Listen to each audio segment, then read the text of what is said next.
क्या नेगोशिएशन हमें स्कूल में सिखाई जाती है, कॉलेज में सिखाई जाती है, या ये ऐसी चीज़ है जो हम लोग अपने आप ही कर सकते हैं? क्योंकि नेगोशिएशन एक ऐसी स्किल है जो हम सब सीख सकते हैं और ये हमारी कम्युनिकेशन स्किल्स, हमारी नॉलेज, हमारे एक्सपीरियंस पर बहुत डिपेंड करता है। मैं आपको बताती हूँ कि आप नेगोशिएशन की तैयारी कैसे करें।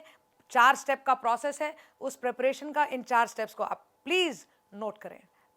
डिजिटल मास्टर जी के यूट्यूब चैनल को सब्सक्राइब कीजिए और बेल आइकॉन को प्रेस कीजिए ताकि आपको हमारी बिजनेस से रिलेटेड वीडियोस की नोटिफिकेशन मिल सके। पहला स्टेप, एक साउंडिंग बोर्ड बनाएं। साउंडिंग बोर्ड का मतलब है कि आप अपने आप से किस तरह से अपने आप से बात करेंगे, अपने आप के नोट्स कैसे बनाएंगे, अपने पॉइंट्स को प्रिपेयर कीजिए और जो आप कहेंगे उसका अभ्यास कीजिए।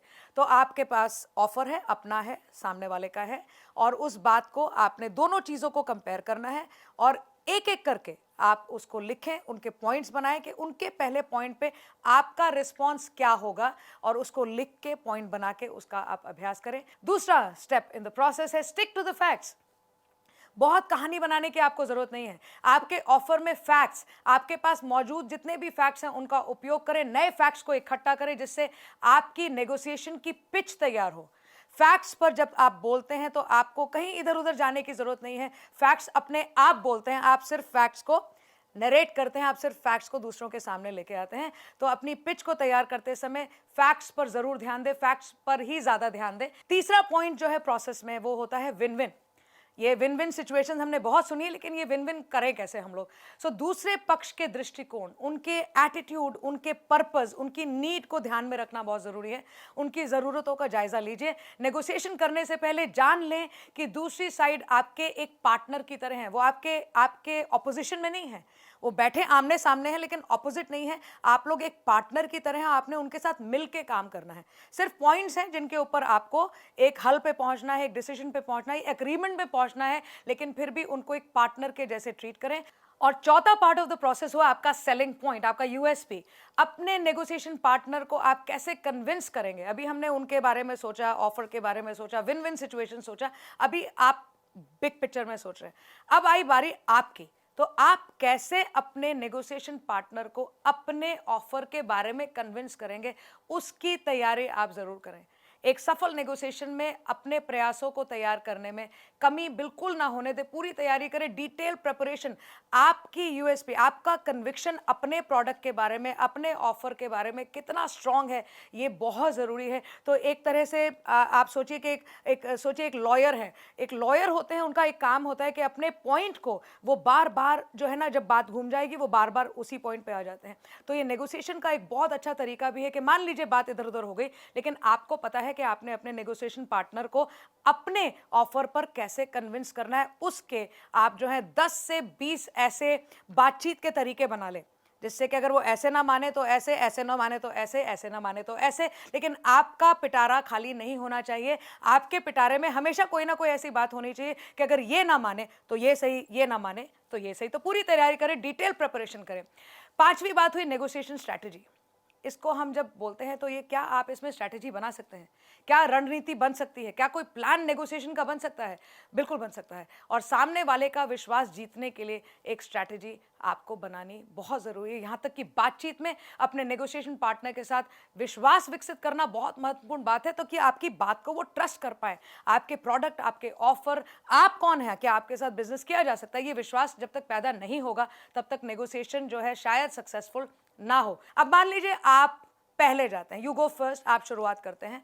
अगर आप बातचीत की शुरुआत कर रहे हैं तो अपने नेगोशिएशन पार्टनर को पता चलता है कि आप कहां तक, किस हाई पॉइंट तक, किस प्राइस पॉइंट तक, किस स्तर पर जा सकते हैं। ये आपने अपना मुद्दा पहले उनके सामने रख दिया। अब वो उसके बीच में वो नेविगेट करेंगे।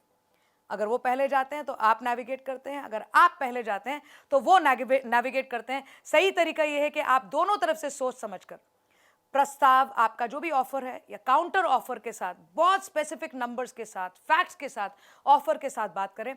दूसरे पक्ष के फ्रेमवर्क को समझते हुए ये अपना प्रस्ताव रखें जितना अट्रैक्टिव तरीके से। अब इसमें आपकी कम्युनिकेशन स्किल्स आ गई, आपकी प्रिपरेशन आ गई, आपने जिस तरह से पहले अपनी समरी बनाई है, आप जिस तरह से अपने सेलिंग पॉइंट को बताना चाहते हैं, अपने यूएसपी को बताना चाहते हैं, जिस तरह से आपने विन विन सोचा है सामने वाले के, जितनी स्पष्टता के साथ रख पाए जरूर रखें।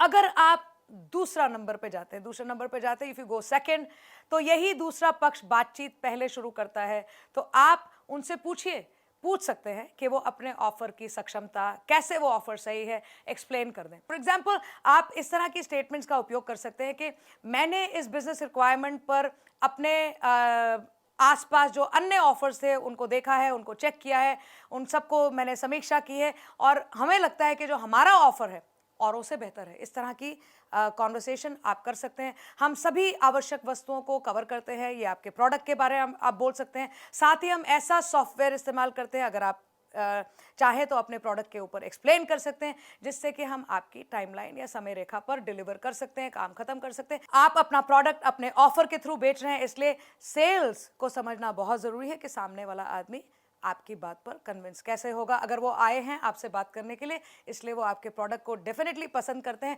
लेकिन प्रोडक्ट सेल्स पे जो होती है वो बीच में आप जब नेगोशिएशन जब थोड़ी अटकने लगे तो आप अपने प्रोडक्ट के बारे में, अपने ऑफर के बारे में दोबारा बात कर सकते हैं। इसके बाद आप इंतज़ार कीजिए, आपकी बात उन्हें प्रोसेस करने दें और उनके रिस्पॉन्स या उनकी प्रतिक्रिया को समझिए, उनके रिस्पॉन्सेस को समझिए, वो क्या कह रहे हैं, कहाँ पे बात अगर अटकी तो अटकी, नहीं अटकी तो आगे चलते हैं। फिर होता है आपके बेंचमार्क्स, टाइमलाइंस या लाइनअप्स। नेगोशिएशन के थ्रू ये बहुत ही ज़रूरी है कि एक फ्रेमवर्क हो। बिना फ्रेमवर्क के बातचीत जो है कहीं भी जा सकती है और जितना मर्जी चाहे लोग उसको खींच सकते हैं। आपने अगर बात खींचने नहीं देनी है, नेगोशिएशंस को बहुत इफेक्टिवली ख़त्म करना है, तो बातचीत करने के लिए जब आप तैयार हों तो ऑफर दोनों पार्टीज़ के पास है और अब नेगोशिएशन का एक्चुअल प्रोसेस जब शुरू होता है तो अपने प्रस्ताव की निष्पक्षता का स्पष्ट ऑफर, बिल्कुल फेयर तरीके से, बिल्कुल क्लियरली अपने ऑफर को दूसरी पार्टी के एक्सेप्टेंस के लिए दीजिए। देखिए उन्होंने एक्सेप्ट किया या नहीं, ये ज़रूर सुनिश्चित करें। हर पॉइंट के बाद आप उनसे पूछ सकते हैं, आप उनसे बोलिए कि उनको क्या समझ आया, उनसे पूछिए कि उनको ठीक लगा कि नहीं लगा, उनसे पूछिए कि कोई फीडबैक है, उनसे पूछिए कि क्या हम आगे बढ़ें। परमिशन ले लीजिए ताकि एक पॉइंट जो है पूरा का पूरा ख़त्म हो जाए, उसमें एक फ्रेमवर्क बना लीजिए। एक एक पॉइंट के बाद आप आगे चलते जाए, नहीं तो बातचीत जो है आगे फिर पीछे फिर चलती रहती है और वो एक तरीके से फ्रेमवर्क आप ही का ख़राब होगा। इसके बाद अपने नेगोशिएटिंग पार्टनर से उनके सबसे बेस्ट प्रस्ताव ऑफर के लिए पूछें। एंड द मोस्ट इम्पॉर्टेंट, सबसे इम्पॉर्टेंट बात, सबसे महत्वपूर्ण बात, अपने ऑफर से तब तक ना हटें जब तक सामने वाला ये ना बता दे कि आपका ऑफर उनको मंजूर है, नहीं है, क्यों मंजूर नहीं है या उसमें क्या प्रॉब्लम वो देखते हैं। तो ये फ्रेमवर्क आप अपने नेगोशिएशन के साथ ज़रूर इस्तेमाल करें। बातचीत का वो नज़रिया है जिसमें विन विन ढूंढना, पिरोना, समझना हम सब सीख सकते हैं और नेगोशिएशंस के लिए इस तरह के विन विन सिचुएशंस को समझना, करना, बातचीत करना, कम्युनिकेट करना और अपनी तरफ एक नेगोशिएशन पार्टनर को लेके आना, ये बहुत ज़रूरी है। इस वीडियो को देखने के लिए आपका बहुत बहुत धन्यवाद। Thank you. वीडियो को शेयर करें व्हाट्सएप पे अपने दोस्तों और रिश्तेदारों से ताकि उनका भला हो और कमेंट करके जरूर बताइए कि इस वीडियो से आपने क्या सीखा और अगली वीडियो किस टॉपिक पर बनाई जाए।